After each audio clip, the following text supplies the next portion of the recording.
Hey everyone, welcome to the third discussion of Ships of Merior by Janny Wurts.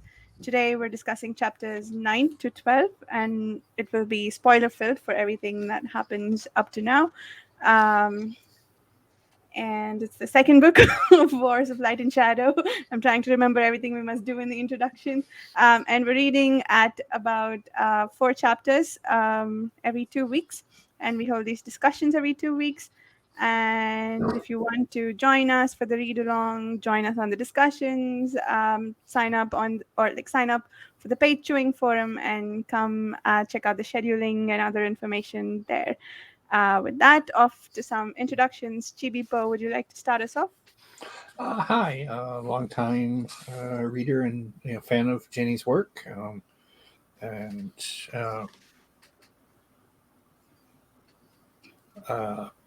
I have my head is empty, no thoughts. I've been doing a lot of Pride stuff this week, so I'm just like, so I have no real introduction to this week. I'm just like, I'm go sleep now. Okay. I'm Jared from the Fantasy Thinker YouTube channel. Recent Janny Wurts huge fan convert. So this is my first time going through Ships of Merior and enjoying it. Nice. My name's Chris Mullins, sometimes YouTuber, not this week, maybe next week. And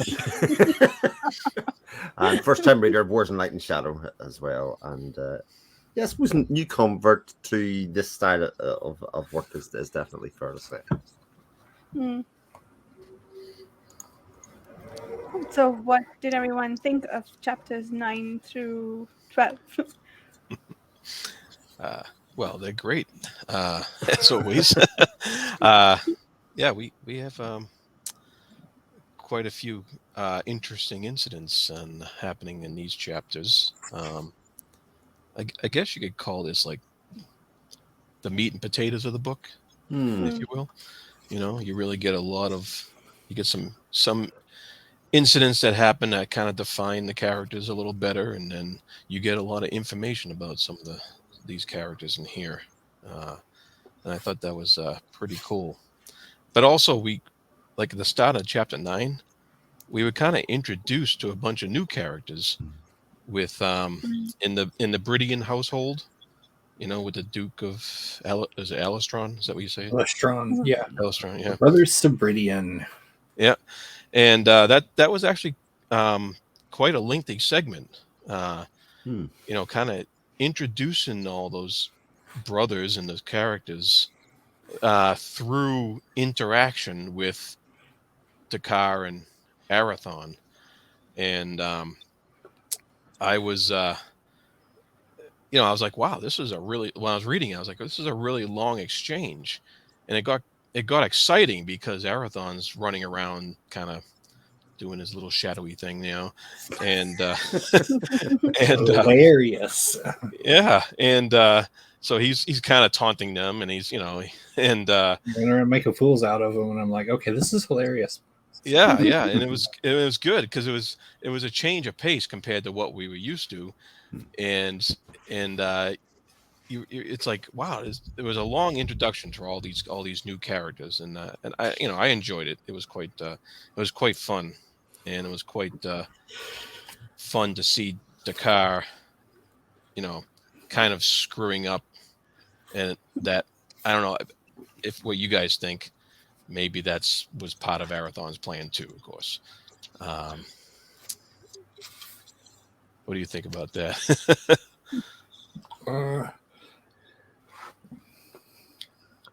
Yeah, I mean,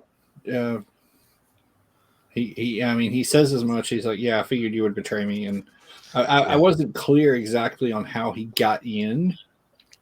How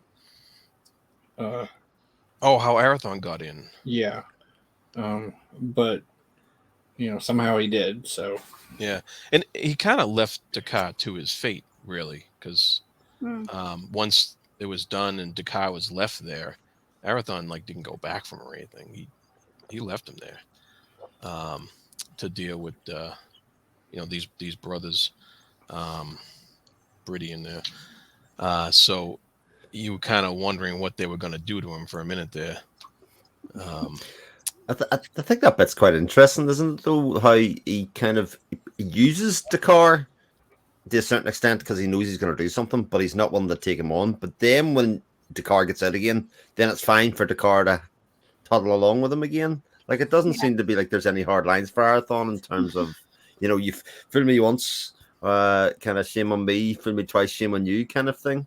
And that he's just happy to whoever's going along just as a means to an end, but actually no hand on it.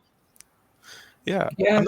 I'm not Go sure if for he's happy or if he's just accepting of the fact that he's gonna be there. I think he kind of sees it as part of like an obligation to some deer.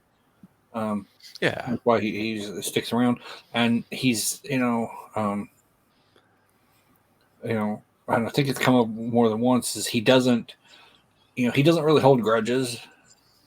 right. Like it's like he'll definitely get angry. Though it usually takes a fair bit, but he like due to his gifts, he knows why people are intrinsically what motivates them, and he understands it and just like auto forgives it, basically. Auto forgive. he It's like Um, autocorrect. does mention to Ilera, I think he says something about having one person forced on him already, one companion forced on him already. He did not wish for another. So I think, I agree that it's probably something he sees, whether as an obligation or whether he sees no way out of, because of the fellowship's designs. I think he knows that he seems to be that he can't get out of it, but that's what he thinks for the time being. Right. For how he got in to the castle or into the dungeon, I was wondering if he had cloaked himself in shadow and got in as they opened the locks. That was my best guess about how he got in. That's why he was counting on the car to betray him. Did anyone else have other ideas for how he may have gotten? I think that checks because like he can, um, basically, I know some of the stuff he can't do, but he can like, we know he can disguise himself, and I'm pretty sure he can, bend the, apply color and stuff to his shadows. So, Yeah. I think he could like basically make himself invisible if he was so inclined. Yeah, I think I kind of automatically assumed that Hmm. kind of happened. Like I didn't look for that explanation, so I didn't really like Chibipo, like you said, you kind of missed it how he got in, and I didn't even think about it. I just assumed he did something. Yeah. I think we just If seen the nothing fallout else, of he it. could have like, waylaid, a between his shadows and his master bar, just get someone to, sound to make them look the other way, and then he can just slip by, Hmm. masked by shadow, and they'll never see him because he can probably cover his sound through his master bard abilities. Hmm. Yeah. And it's sort of like the fallout between the brothers is very much, well, we can't explain it, so we don't want to explain it because this will actually be troublesome if we have to explain how somebody could break through all of our defenses and get in behind. So it was like kind of, it was a bit Batman-esque, wasn't he? The whole time he was in there, because he just kind of appeared, he snuck in, and even when he was trying to get out and he was causing mayhem, he was trying his best not to hurt anybody. It was like no fatalities and all of that kind of stuff. So he was very much in full Batman mode, I felt. But fatalities did happen, right? Because Yes, they did. later on in the book, we hear that the 9. bad stuff that went down in I believe it was that 9 town. people Yeah, died. 7 or 9 or something like that. Yeah, Mm-hmm. and Yeah. then what was interesting though is then after he leaves, a Sanda shows up, Mm-hmm. and now he's showing his power again by wiping out memories. I was like, whoa, okay, that's pretty heavy duty there. And he gives That them a was choice. interesting, but more interesting, I thought, and I hope he agrees this. Now we know, or at least we got our first indications about what the Mistwraith is. Hmm. Oh, okay, yeah. What was that? What was that? The Mist Wraith. Uh, he talks about it. Once they sent uh, exiled people who had similar inclinations to explore, this type of technology Yes, the through gunpowder. Right. Southgate, Mm-hmm. and those people did, um, eventually develop technology and did something that created the mystery. Yeah. Because he went into a lot of his history, talking to them, and he had some really good explanations into some of his past, and I found that fascinating. Where's the book? Get the book. All right. I love that whole section where you got kind of that stepping back in time as to kind of like, it was almost like an anti-nuclear kind of part and speech, wasn't it? The dangers of nuclear weapons and why it's important to keep track and keep tabs on all of that kind of technology. Otherwise, if there are no caps, then the world will end and there'll be no Yeah. Did he actually no fallout from it. mention like nuclear weapons or? No, they didn't. No, But just kind of okay. like this idea of having just weapons of mass destruction, kind of mass like destruction, they have. Yeah. That how dangerous and why it's important to keep some controls on that. Yeah, and he mentions the power of the old dragons, and the interesting line I found in here was he mentions an engine that they had to take to flee the horrors of their past, and was plucked from the transit across the deeps between stars. I mean, is that like a spaceship or what is that? By this point, if you wanted to, you could read the short story "The Sundering Star." Okay, would that tie into this background to that? Yeah. It would also get some background into the Coriani, as well as another faction that we haven't met yet. But so you could read the Sundering Star now, but I'd probably wait till Storm Fortress. Which one of the groups. Storm Fortress is book 8. 8. Oh, okay, that's a ways off. Yeah. But I like this part. It's relevant to what you said. How can you know? Demanded Branzian. The sturdy, capable figures, tucked one inside of another, spasm tight as Asundir looked up. I know because I was one of 7 who caused such a thing to happen on a scale this land will never see. Yeah. The merciless flood through the arrow loop touched eyes gone limitlessly bleak. The humanity in them was a fearful thing, compared to a burden more desolate and weary than any charge borne by a mortal. It scarcely matters to you here, Asundir said. The horrors I helped to create were inflicted on another world, far distant and inconceivable centuries in the past. They are the reason for the 7's sworn fellowship as Aethera became our choice to protect. Yeah, that was really, this whole section was really cool for that very kind of thing, and explanations and stuff. Yeah, and even how he gives the brothers a choice, but doesn't really give the brothers a choice. Right. Yeah. Kind of like, so we can do this, or we can not. Well, then you'll never get let out of here. You'll just be kept in here for eternity. So no choice then. Okay. Right. It was either forget or was it imprisoned? Yeah, for the rest of the lives. Get to leave this room. Yeah. I like how when the brothers defended that, we're keeping it secret, Asandi pointed out that you can't control how the next generation will use it, or how the 3 of you will, in some time of need, change your minds. Yeah. Who's got a paperback copy? I do. Do you have page 399? Oh, yeah, I had wonky pages here.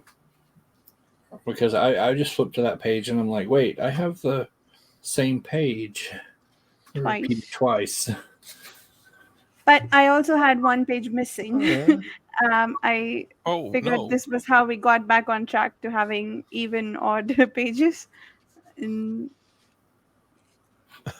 I think I've been reading yeah, off this version, but 550 you're or absolutely right. something. That's exactly the same page. That's so good. Yeah, it's like $3.99, and Yeah. it's like ends. The very last of it is the um, little flashback of the Seidler as it killed, and then it starts that whole page, and then the next page is repeats, starts the same way and repeats the entire page. I'm like, why do I have? And then it goes to 400, and I'm like, okay. That's funny. Okay. Yeah, there was also a page missing earlier.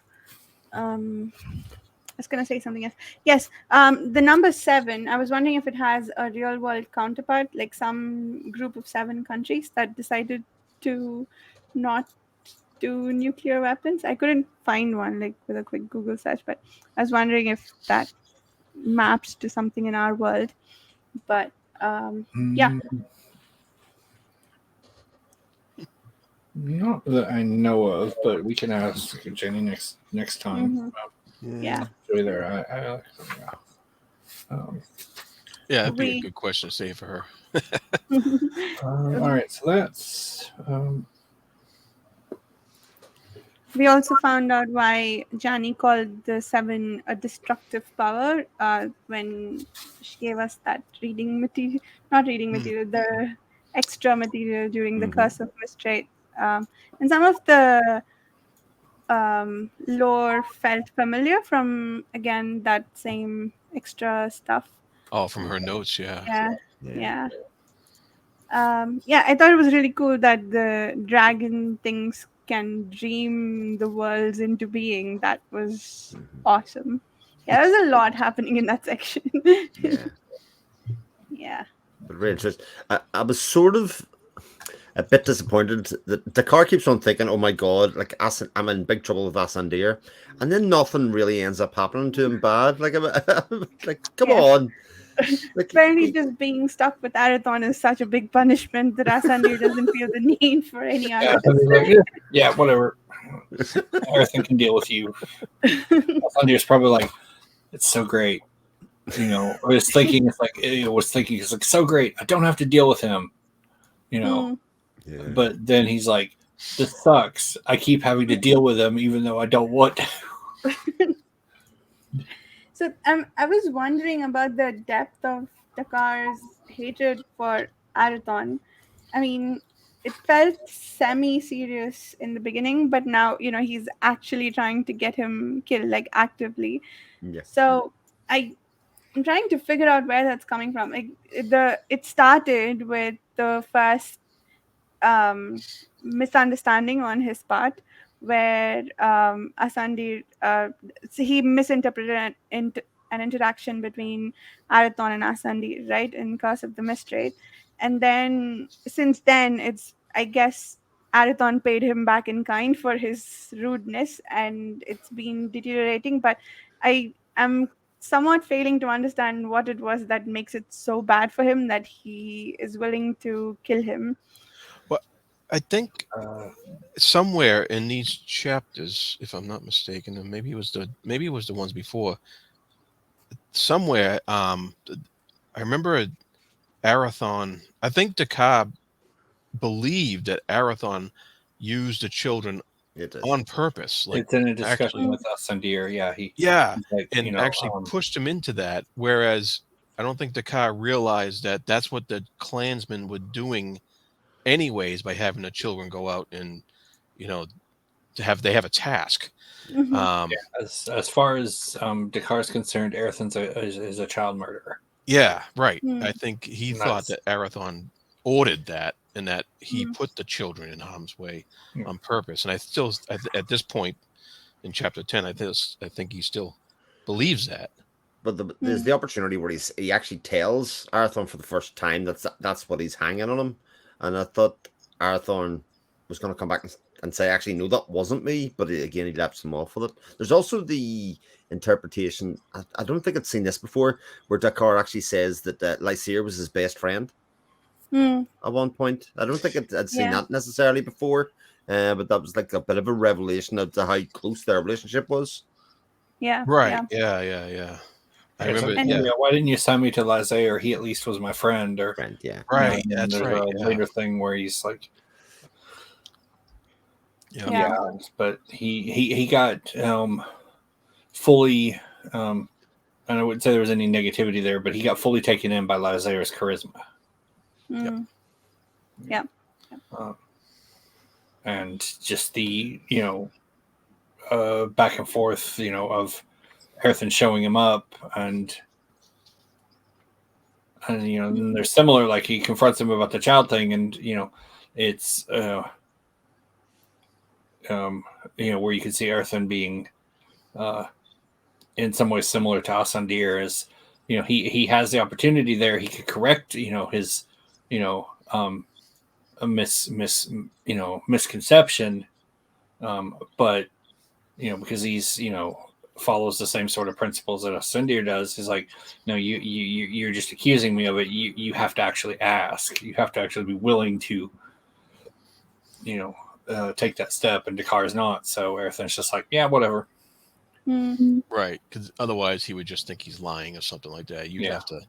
have to ask with probably with a bit of an open mind, rather than having preconceived grudge. Yeah. But and it's also interesting how, from Lysae's point of view, that Lysae thinks the Fellowship are very pro Arathorn. They're very much his cabal and protecting him, whereas Arathorn's very much eschewing anything to do with it, and he just wants to hide it in the middle of the water. And not get involved with any of it. It's kind of, I would say these chapters are very much like the training montage, a bit where people get their stuff together, they start training and doing all of that kind of stuff, kind of maneuvering themselves in a position, kind of build their forces or whatever else they're going to do before Planning, the big yeah. battle. Yeah, at the planning stage, yeah. Mm. Yeah, that comes out a little bit later on, I think, with what you said about Lysaea there, because Yes. because he goes to make the bargain with the Coriani yeah. witch there, because what was it he offered her? It was the Power Stone, or The The Waystone. location is the Waystone. Yeah. Yeah, what is that? Do we know yet? We don't know yet, right? It's mentioned, in Curse briefly, with Dakar and I believe Traith and Lysaer. Is Dakar's, Lysaer is helping Traith, look for, royal jewels for, I think, the one of the heirs that they had in secret. And Dakar's like, "What's that?" And Traith's like, "Don't touch that." But ends up exposing the wrapping, and then he's all like, oh, "That's the Waystone of the Coriathine." And it's like, can't see my look, but Traith is probably just like, really, can you not keep your mouth shut? Maybe you should just be like, go get me to something to cover this up and shut up. Yeah, Mm. that was an interesting segment in that. I think that was in chapter 11 where he makes the bargain with the Coriani, Yeah. Which the and he we get a little bit more insight into his upbringing when during that chapter too. Yes.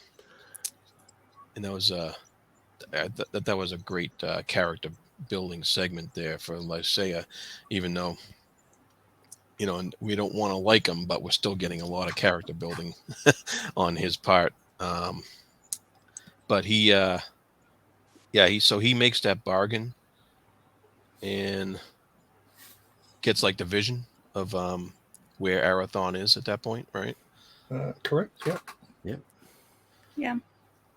So I thought at the time when Lysaer looks at the Waystone in Setvir's storage, I think Setvir, if I remember correctly, says all the Coriani enchantresses have to do is ask, and we'll give it back to them. Right? They're not secretly hide. I mean, they are secretly hiding it, but they won't withhold it from them if they are asked. And at the time, the impression, I think that gave me a sort of negative impression of the enchantresses. But then we found out, I think it was in this chapter, what the Waystone was used for.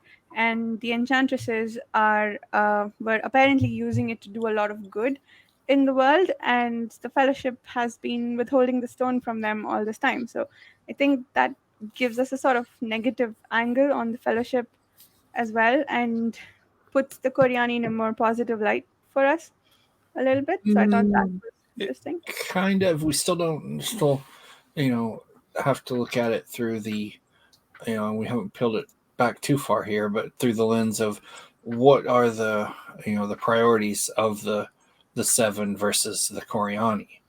So it's like we're thinking, it's like, okay, they're using this to, do all these things, and the Koreani would see it as good, but that's according to their priorities. Whereas obviously the seven's priorities may differ and be like, no, this is not good. And we don't know exactly what their, priorities are beyond the seven seem to be more focused on I guess the planet as a whole is a way to put it. And the long, more long term,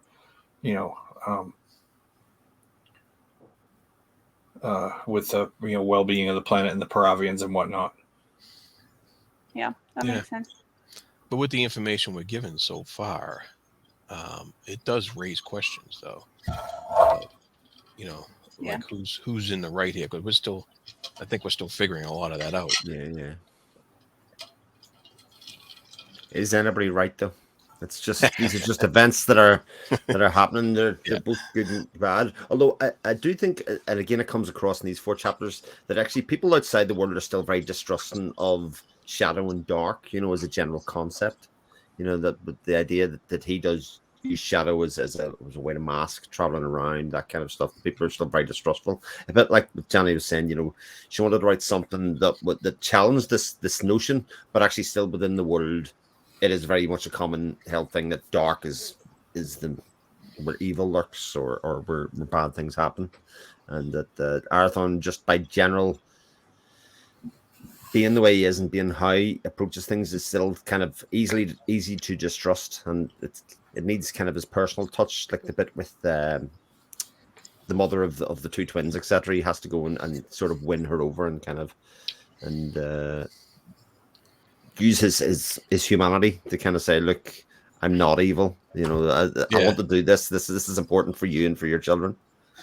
It's kind of funny though that he took up that role of kind of being a sort of father figure to those kids in Merior, the town Merior, and kind of almost taking charge of their upbringing to a point. And the basically he pretty much captured Janess, like kidnapped her. He did, and took her on a boat. He didn't and pretty like much. all the townsfolk are like, "Oh, good for her, yay!" And I'm like, I was like, I don't know if that could he could get away with that nowadays. Let's be clear. He broke into your house and captured her. Yeah, he kidnapped her. Everybody's going along with it. I was like, wow. Yeah, the rest of the townsfolk are like, oh, good. Something that'll make her stop moping around in her house all the time. Yeah. I'll have to ask Janny about that sometime, because I was like, oh, okay. Yeah, that's how you just get somebody out of their trouble. Just kidnap them and bring their kids along on a boat ride. I mean, they're on the sea for 3 weeks or something like that. Yeah. Down to Inish. I don't remember how far it was, but it's it gets there faster than normal, because they have that whole exchange where she ends up questioning his integrity, and he just kind of he's just like kind of walls himself off from her at that point. Yeah, he doesn't explain everything right away. That's right. And that that's another thing, is like how would Janess feel if you get kidnapped on a boat and you're not getting stuff explained to you, and I just thought it was kind of hilarious, really. the whole the whole situation there. Yeah, it was almost played a bit like farce. It was almost like one of those kind of sequences that has like a jaunty soundtrack or something in the background to kind of show you that this is played for fun a little bit. Yeah, right. Yeah, that's a good term, a jaunty background. It's music. It's because I think it's described that like Arathon has that smile on his face, where he's a bit scampish the whole way through it. He's very much very cheekily looking in through a window, kind of getting her to come to the door, break in, throw her over the shoulder kind of thing, throw her in the boat, tie her up, and here we go. Didn't do tying up, but even when they get exchanges, or like when he reveals the name of the sloop, and she's laughing about it, well, she's outraged and laughing, but it's clear she's not. She's like, don't do this, come on. Yeah.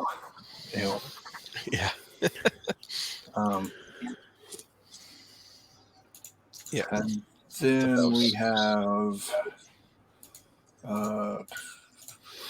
I think what is interesting before we move on from that is that Dakar is throwing a lot of guilt at Arathon for murdering a lot of children, but yet all of the instances that he sees of Arathon actually working with children actually are totally the opposite. He would have been always drunk in the tavern a lot of this time and, not really paying attention. As you say, like he almost becomes like a father figure to those two twins, and trying to do good. There is evidence there for Dakar if he wants to look for it, that actually what he thinks is not necessarily what happened. Yeah, but Dakar's at this point after the whole debacle at the, at a restaurant. Dakar's like, nothing I do. He's 5 steps ahead of me. Yeah. So I'm just going to drink myself silly. then he can't. It's like I can't get ahead of him. I'm just going to make myself dead weight. Yeah, it's a very Dakar solution to a problem. He's also drinking himself silly because he's trying to stop a prophecy from coming. I forget if we've seen that before or if this is the first time, because I've been looking for explanations for why Dakar drinks so much. This is one of them, I guess. But I'm trying to remember if he did this before. Not necessarily drinking, but he's done stuff to disrupt. He get the feeling it's going to happen, and he's done stuff to disrupt before. Mm-hmm. Like I think in Kerosene, he drops the Lithiel, the sword, because he started to get a premonition, and he's like, no, I don't want he's like, my big prophecy is going to be fulfilled. I don't want this ruined. I don't want to see that. And then he confides to Asandir. He's like, they're going to come to blows, brothers or not. And Asandir's like, you dropped Lithiel to distract yourself. And he's like, yes, if they're going to fight, let me be the last one to know. And I'm like, oh. And he does bites his lip at one point really hard to break one off, I think, from happening. Plus, sometimes he gets like, it isn't even like a full vision, but he'll get just like a little thing. Like, I think there's a bit somewhere here where he mentions he thinks he smelled smoke. Like something burning. Yeah, he definitely has avoidance problems. I'm wondering why that is. Is it that if he doesn't make the prophecy, the thing he's about to prophesy won't happen? Or does he just not want to know ahead of time that bad things are going to happen? I think some of it's, from what we know of him, is not wanting to know bad things, because I think, he's, we've got the Black Rose as a big thing, but I think he's seen some pretty terrible stuff via his, visions, and that's sort of why he's like, yeah, no, I don't want to deal with this. I'm just going to drink myself silly. Yeah. If you've been seeing bad things for 500 years, you might want to do the same. where it's a case of, and it may not everything, comes true, but he sees a lot of what could be, Hmm. So even if it doesn't come true, he sees something pretty terrible happening. Oh, You right. know, and has to live right through it, and like, and that just kind of like, and rather than take the advice of the seven, where they're like, yeah, if you crack down to your training and whatnot, you'd probably get a control over this. But because I think they imply at one point if he bothered to actually apply himself in training, he would gain control over the gift. But I think he'd be dealing with a point, but from in that process where, because he remarks that when he's not when he's sober and clear-headed and everything, and starts to go into mage trance to do mage stuff, is puts him in the mind frame or in the state where he easily can trigger it. So he'd probably have this huge adaptive period where he's just constantly getting foresight, vision, and whatnot, just flooding him because he's trying to get control of it. Yeah, makes sense. And then I think, let's see, we have chapter 11. Chapter 11 that's where we see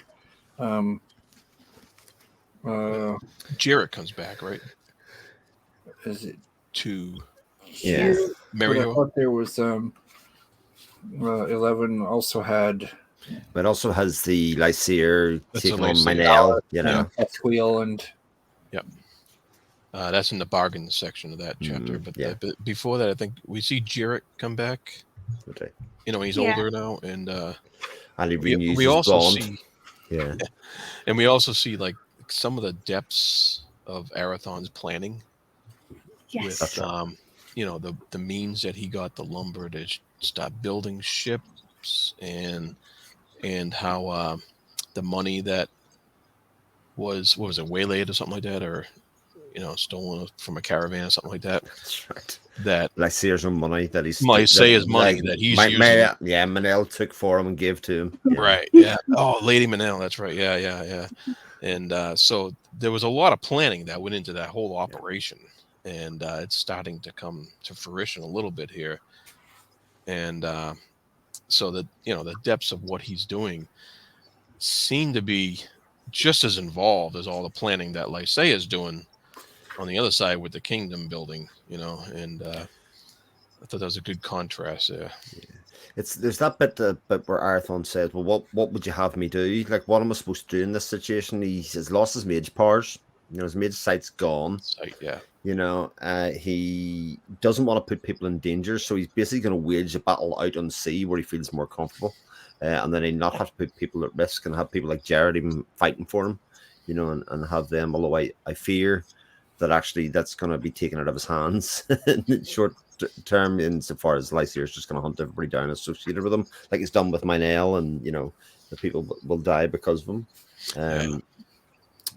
But you're right insofar as the amount of planning that's going on. They're both planning in their own separate, different ways here, and almost like the totalitarianism, whatever that word is, that Lysair's doing by basically conquering and kind of taking over all the member states that are around it to kind of build up his forces and his army to become this kind of unstoppable force.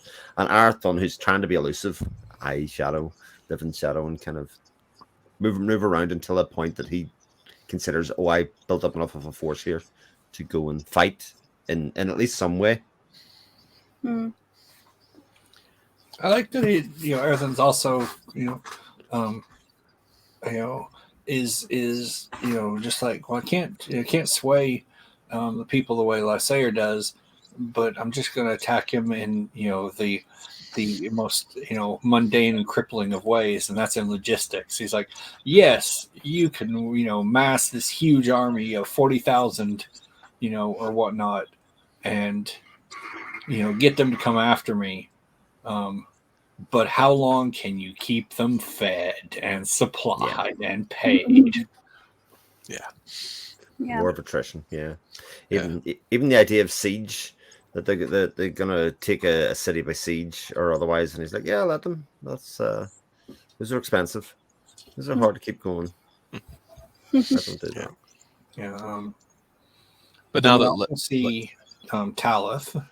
Yes. yes, oh that's right, yeah, we get some good I insight into kind her of feel character. bad for her because she's just like, yeah, no, he's left me sitting here. I'm done with this. Screw him. But his presence and whatnot, just she's like moth to a flame, and just Yeah, Can't help herself. she even knows it. And she's like, his charisma takes over there, and it was now that he knows where Arathon is, like I'm starting to wonder how much destruction is going to be along his path to get there. Um, hopefully we'll find that out soon. But Yeah. I'm very nervous about the people at Merior meeting the same fate as the clansmen. hmm, But also, Ilera said that if Lysa does show up, and if I think it's a thought she has to herself in the next chapter, that he won't survive the encounter if they do meet because he doesn't mean to fight back or something to that effect, if I remember correctly. So he just needs to keep running. So hopefully, I don't know. The passage in the last chapter, I think, when we are told that Sathvi did not notice the interaction between the Koreani enchantress and Lysair, that made me sad for a few hours because I'm like, no, now Lysair is going to catch up and people at Merior are going to die. hmm, Hopefully that doesn't happen. I don't know, but it seems like Lysair may make it to Merior before Arathon's done building his ships. maybe, yeah, that's possible. that's the tension right there. But that's another thing that came up was Alera showing up Yeah. Hmm. in her capacity here, um, where the line in there was the unparalleled cold purpose of binding with ties of affection. And so I thought that was very we know she cares about him, but also she's on a mission, Hmm. and she's really a conflicted character, I gotta say, and I found that very interesting. um, their conversations, they're trying to save the boy's life, right? Or Yeah. is his That's life, or, in chapter 12. 12, yeah. yeah. Where he does all the, where she had before that she'd basically gone with, well, I've been ordered to do this, Hmm. and so she's doing, I guess, fulfilling it to the letter, but not the spirit. She's Right. like, I'm here. If he ignores me, that's him. I can't control that. But I am here trying to seduce him by being present, but not really making much of an effort. Yeah, and so she's wrestling with her purpose, really, Yeah, and that's a Yeah. fascinating. paying lip service to it. Basically, she's like, yeah, no, I'm gonna. I'm told I have to be here. I will sit here, but that's all I'm gonna do. Yeah. Ironically, I think she would have been less successful at it if she had tried more overtly or more explicitly to bind him in his Maybe. friendship. Yeah. But because she did not, he actually trusts her now, sort of. Yeah. Yeah. Yeah, and he gives some very sage advice about living for the approval of others being a pitfall and a fault that begged a false turning and stuff like that. And um, so that just puts more conflicting emotions in her head about how things are going here. Um, and then she blurts out that she just fallen in love with him at the end of the chapter, right? Hmm. And I'm kind of wondering because in that conversation, in that exchange, when they're trying to save the kid, and um, she's using her mage sight, right? Yes. And I wonder how different the conversation would be between her and Arathon if mage sight wasn't involved. Like, how much insight did that give her specifically? It's hard to tell because we only have, it is what it is, you know. But I'm wondering, it'd be a question I would like to ask Janny, is how much does that give a person in a conversation? Is it an advantage, or is it even a hindrance of some sort to have that much insight into another person? And Mm. I was very curious about how that all went down, and how different that scene might have been without mage insight. You know what I mean? It's possible. Yeah, I see where you're going with that, but I did think it was interesting too that the union of her mage talents and whatnot worked in pairing with his bardic gifts, Mm. and how that just sort of spontaneously produced a strong emotional tie between them that um, sort of mentioned it is where it's that they've got a lot more insight into each other than um, yeah, she sees into him and he sees into her, basically. And it wasn't accidental, right? It was a deliberate connection so they could work together. Right. They formed the link while they were doing the healing, and the in the after effects of it, of the union, it somehow it went from a temporary to his bardic skills and her her talents linked, so they have an empathic link now. It's Oh, briefly mentioned there somewhere. Yeah, is it Yeah, both ways, or is it just her into him? It is both ways. It is both ways because he doesn't have the mage sight. So I was wondering about that. But I think he can feel the effects of hers on him. Like she knows, or he knows when she sees that he has no mage sight. You know, that's very. He realizes that just the same point that she does. Okay, yeah. I was curious what that scene would have been if Arathon didn't have music and had made sight instead. Would he just have done a whole lot of magic? I guess he would have woven That too, something yeah. like the Fellowship did. Yeah, I was curious about that. Yeah. Yeah.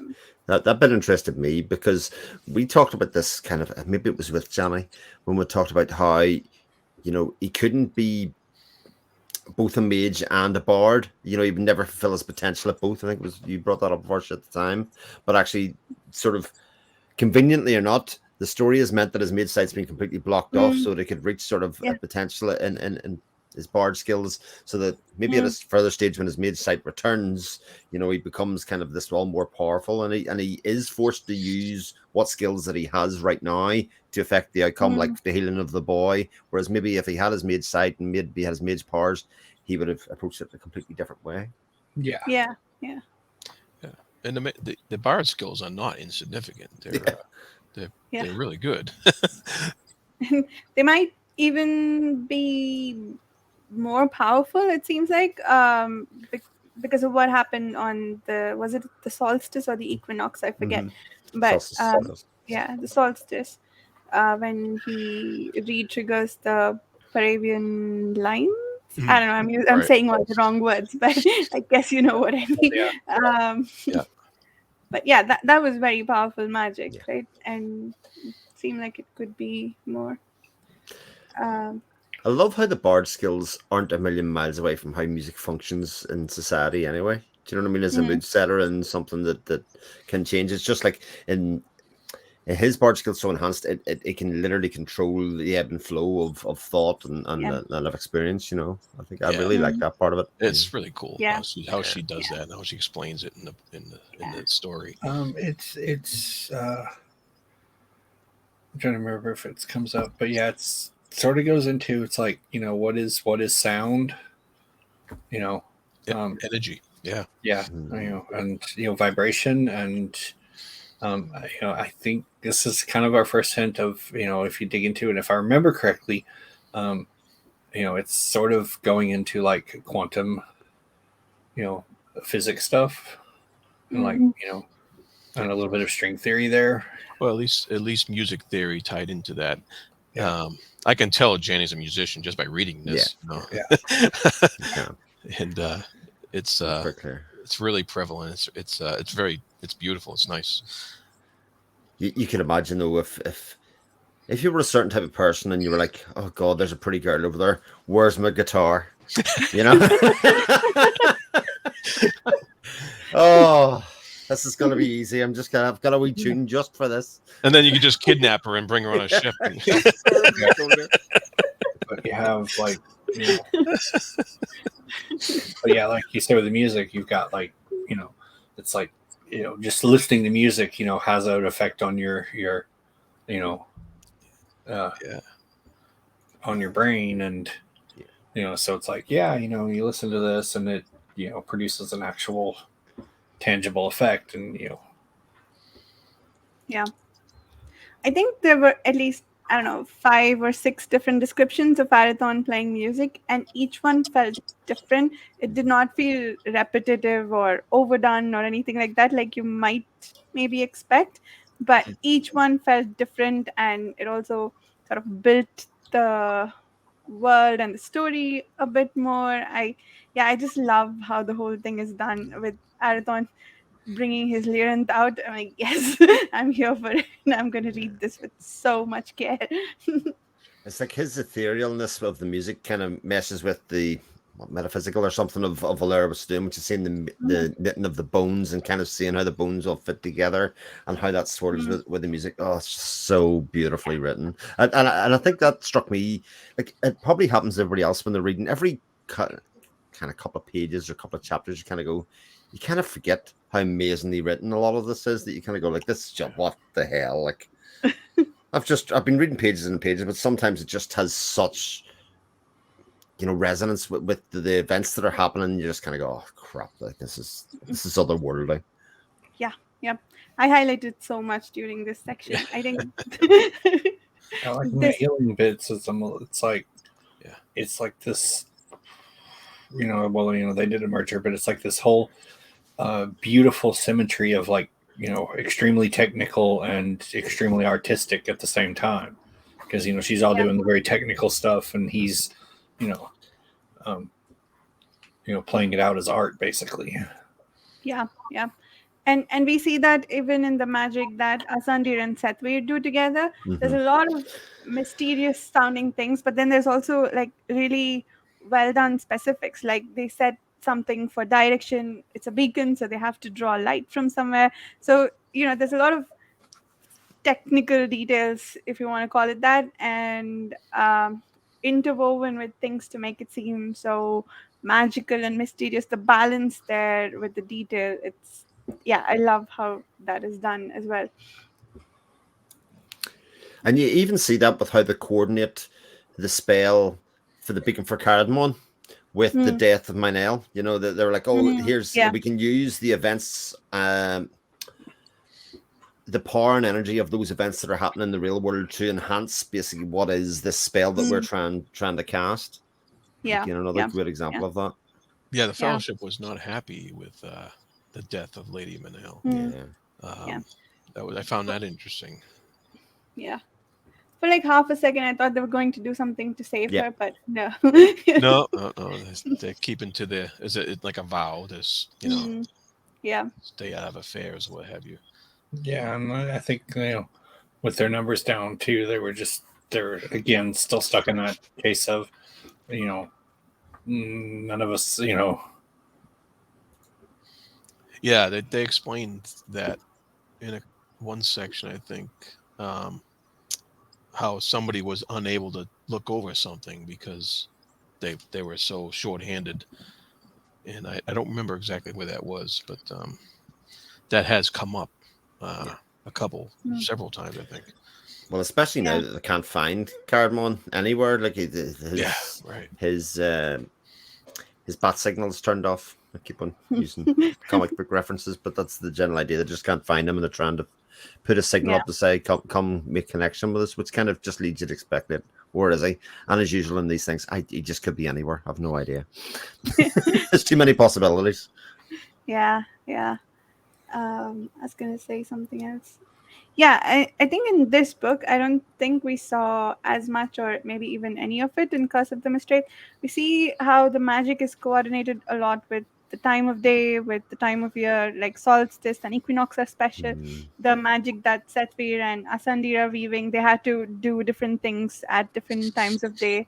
They had to do a full 24-hour cycle, I think, and then wait for 15 days or something. So I thought that was interesting. Yeah, I don't know if it means anything, but yeah, it's just a really cool feature of the world, I guess. And Elera was doing the same thing with her magic as well. I think she had to do something again at noon, or there was at some point when the magic she had woven could unravel. It was related to time of day. So there is some parallel, I guess, between they're using the same source to do magic, except they do it in different ways. And it sounds like what the Fellowship does keeps the world in balance, while the enchantresses potentially leech away at the balance. Maybe one of the reasons why the Fellowship is withholding the Waystone from them. I don't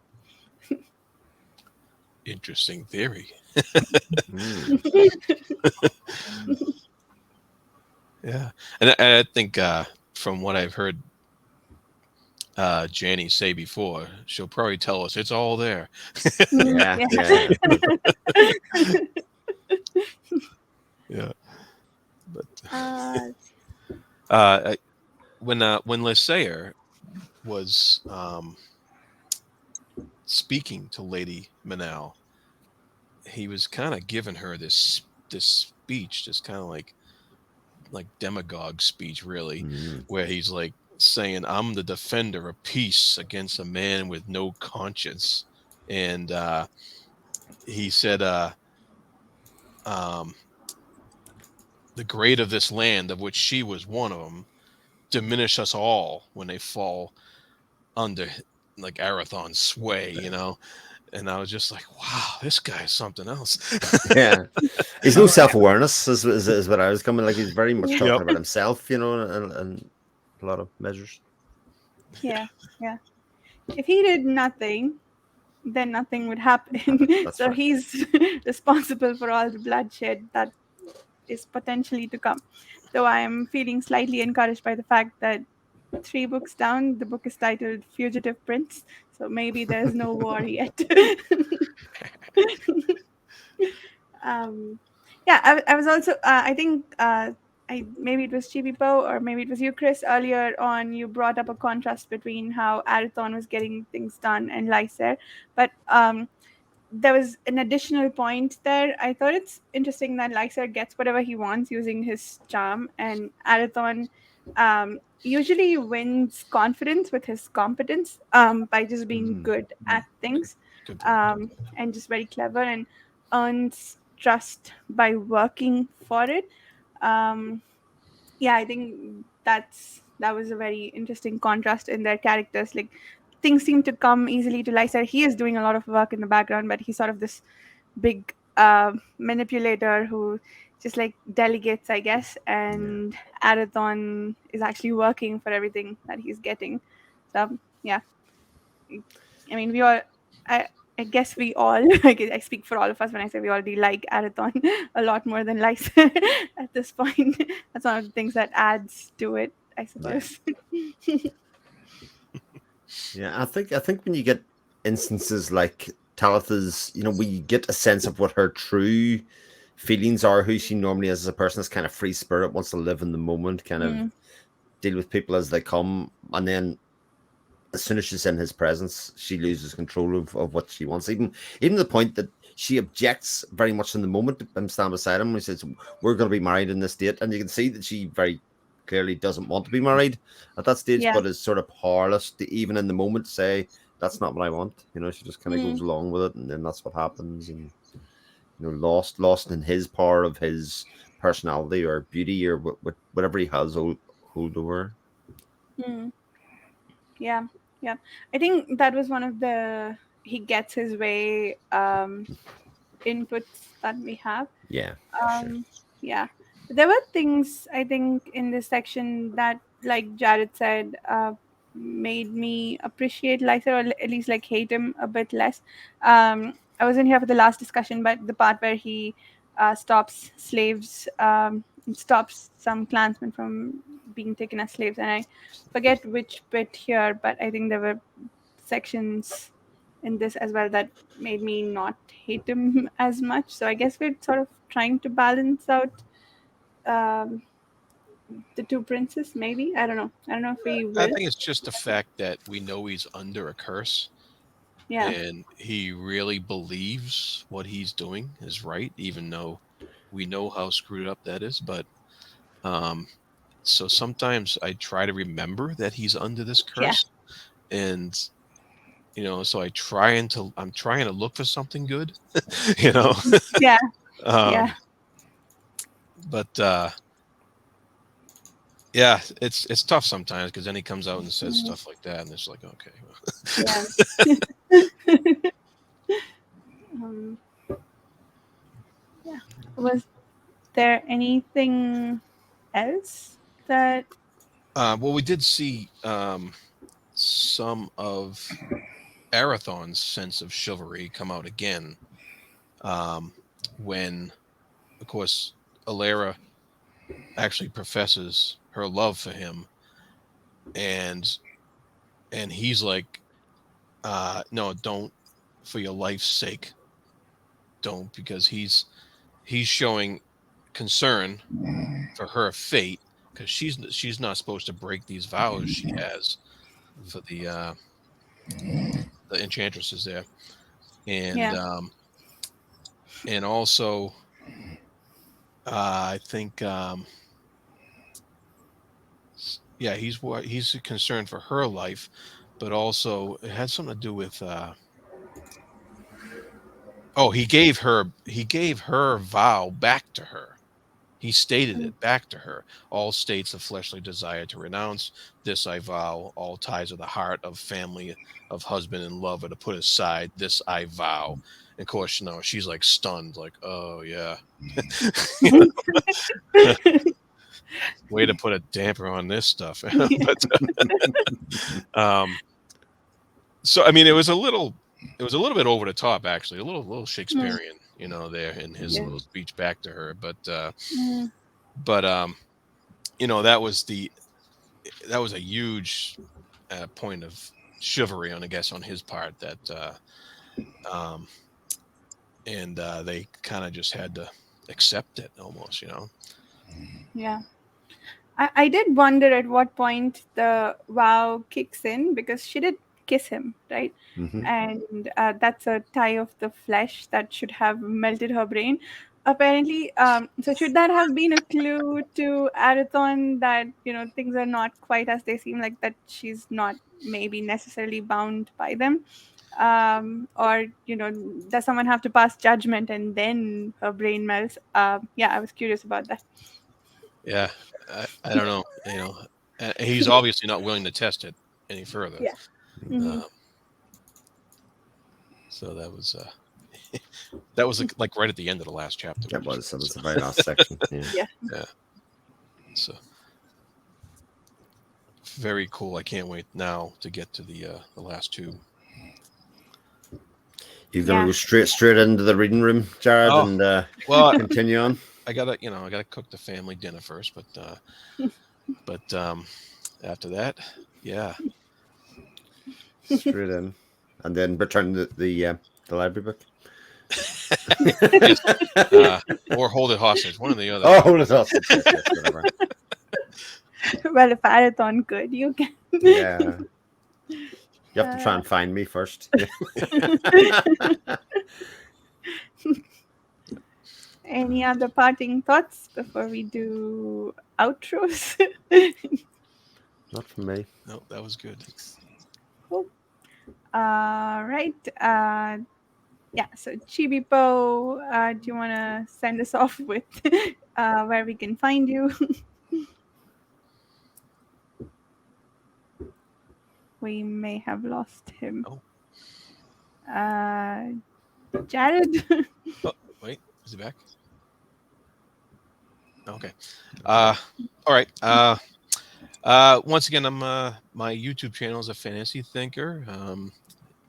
Put up a couple of videos a week if I can, and I do haunt the Pagechewing forums every day or so, and I'm on Instagram at the Fantasy Thinker as well. So that's for me. Cool. And me, you can find me on my YouTube channel at Chris Mona, MOHAN. You can probably find me in the Pagechewing forums as well if you want to check us out there and check out upcoming streams, that kind of stuff. And until 2 weeks' time.